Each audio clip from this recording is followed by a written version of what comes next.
Welcome back cookie cookie. எல்லோரும் எப்படி இருக்கிறீங்க? இன்றைக்கி நம்ம செய்ய போகிற டிஷ்ஷுங்க சன்னாவை வச்சு நம்ம தாராளமாக ஒரு வடை பண்ணலாங்க. விதவிதமாக ஒரு வடையெல்லாம் நீங்களாம் சாப்பிட்ருப்பீங்க. கொஞ்சம் வித்தியாசமாகவும் கொஞ்சம் ஹெல்த்தியாகவும் நம்ம சாப்பிட்லாங்க. மெயினாக தோல் நீக்காமல் நம்ம செய்ய போகிறோங்க. அதுதாங்க இந்த டிஷ்ஷோட பெரிய விஷயமே. நம்ம தாராளமாக செய்யலாம். அது எப்படி செய்யலாம்னு பார்க்கலாங்க. வீடியோக்குள்ளே போகலாம். இன்றைக்கி நம்ம செய்ய போகிற டிஷ்ஷுங்க சன்னா வடைங்க. அதுக்கு தேவையான பொருட்கள் இதுதானுங்க. இது எப்படி செய்யலான்னு பார்க்கலாம் வாங்க. சன்னாவை நான் நைட்டாக ஊற வச்சு எடுத்து வச்சுருக்குறேங்க. தோல் உரிக்காமல் இதுக்குள்ளே போட்டுக்காங்க. தண்ணி ஒரு சொட்டு இல்லாமல் போடுங்க. அப்போ தான் நல்லா வடை போட முடியுங்க. ஒரு ஸ்பூன் சோம்பு போடுறேங்க. இஞ்சி பூண்டை நான் லேசாக தட்டி போட்டிருக்கேன். பூண்டு இந்த சன்னா வடைக்கு தோலோடு போடுங்க. அப்போ தான் நல்லா மணமாகவும் இருக்கும்.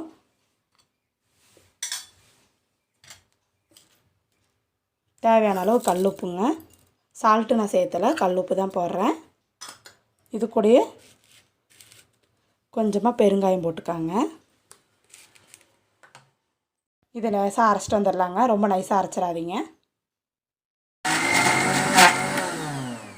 இந்த மாதிரி சன்னாவை நல்லா அரைச்சிக்காங்க. ரொம்ப நைஸாலாம் அரைக்க வேண்டாம். இதை நான் வேக வைக்காமல் தான் நான் ஊற வச்சு தான் அரைச்சிருக்கிறேன். இது பச்சையாக தான் அரைக்கணும். அதே போல் தண்ணி ஊற்றாமல் அரைங்க. அந்த சுண்டலில் இருக்க தண்ணியே உங்களுக்கு இவ்வளோ தூரம் தண்ணினாலும் நீர் கோர்த்து வருங்க. சுண்டல் கருப்பு சுண்டலுங்க, வெள்ளை சுண்டல் எடுக்கல. கருப்பு சுண்டல் பார்த்திங்கன்னா 100 கிராம் எடுத்துருக்குறேங்க. பச்சை வெங்காயமும் பெரிய வெங்காயத்தை பொடிசாக கட் பண்ணிக்கிறேன். என் மாமா எல்லாத்தையும் ஒன்றா போட்டார். அதனால் இப்போ பெரிய வெங்காயம் 3 எடுத்துருக்கிறேன். பச்சை மிளகா 4 எடுத்துக்கிறேன். உங்களுக்கு காரம் எப்படியோ அதுக்கேற்ற மாதிரி நீங்கள் சேர்த்துக்காங்க. கருவேப்பிலை கொஞ்சமாக கிள்ளி போட்டுக்காங்க. கொத்தமல்லி தழை 3 நல்லா பிசைஞ்சிட்டு வந்துடலாங்க.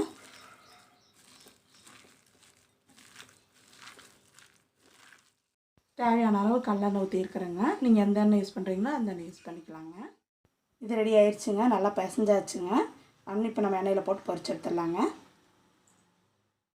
எண்ணெய் நல்லா காஞ்சிருச்சுங்க. இந்த ஸ்டேஜில் நம்ம கையில் இந்த மாதிரி தட்டி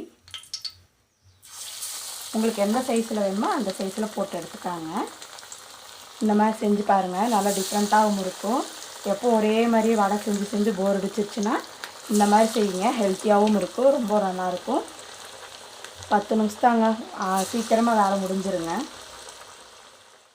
இந்த மாதிரி நீங்கள் ஒவ்வொரு தாட்டியும் வித்தியாசமாக செஞ்சு பாருங்கள். ரொம்பவும் நல்லாயிருக்கும். இது ரொம்ப ஹெல்த்தியாகவும் இருக்கும். ஒருத்தவங்க சன்னா சாப்பிட மாட்டாங்க. கருப்புண்டெல்லாம் சாப்பிட்றது தோலெல்லாம் நீக்கிட்டு செய்வாங்க. இந்த மாதிரி செஞ்சு கொடுத்தீங்கன்னா தோல் தான் நமக்கு ரொம்ப சத்தாக இருக்குங்க. இந்த மாதிரி செஞ்சு பாருங்கள். நம்ம உடம்புக்கு ரொம்ப ஆரோக்கியமாகவும் இருக்குங்க. ரெடி ஆயிடுச்சுங்க.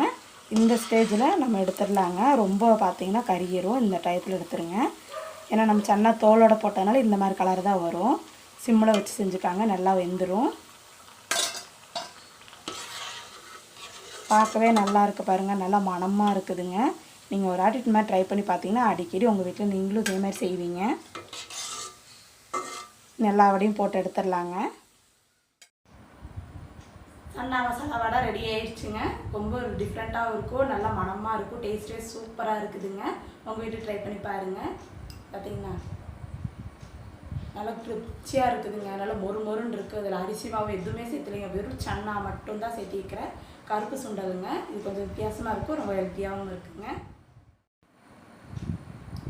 இதை நம்ம எப்படி இருக்குன்னு டேஸ்ட் பார்த்துடலாங்க.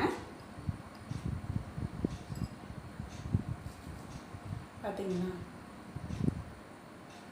அழகாக நல்லா தான் இருக்குது பாருங்கள்.